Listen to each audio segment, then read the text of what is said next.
goodness. Welcome back, chemistry fans. Today, we're going to do the warm-up number 33, and this one is dealing with a review of our last nomenclature topic. That was the acids naming. So let's go ahead and jump right into it.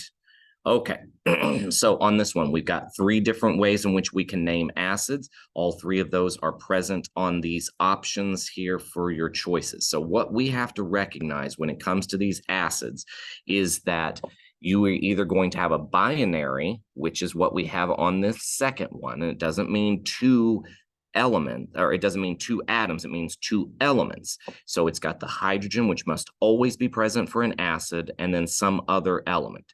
Well, in this case, we've got the phosphorus, and the ending that happens, the prefix, starts with hydro, and the suffix ends with ic.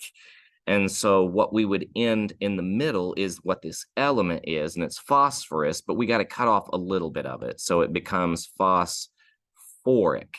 So it becomes hydrophosphoric acid on that number 2.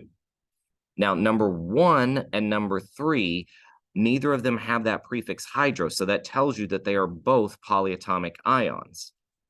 If it ends with ic, it is the polyatomic with more oxygens.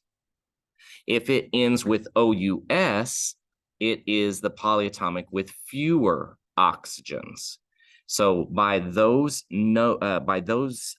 implications, by those pieces of evidence, we now know what the formulas will be. But you're going to have to go and look them up to figure out what their charges are. So we know it's going to have H because it's an acid. We know it's going to be SO3 because it ends with OUS. What is the charge of SO3? It's going to be a -2. The charge of all hydrogen is always 1. You take those charges and you crisscross them down, you throw them to the ground, and you would end up with H2SO3. If you want to put parentheses and a 1 around it, that's fine. That's really not necessary. In fact, it probably is just a little bit of a distractor there. It probably is not necessary. Let me see if I can get this erased off of there. There we go. All right. Now on the second one, we know again, hydrogen is present, and we know it's carbonate because it ends with IC, which is got more oxygens. The charge on this one, again, is a -2. We're going to crisscross down. We would end up with H2CO3. All right, this is everything that I hope you will start to explain to me as you're making corrections to your tests. Thank you very much. Talk to you again soon. Farewell. Goodbye.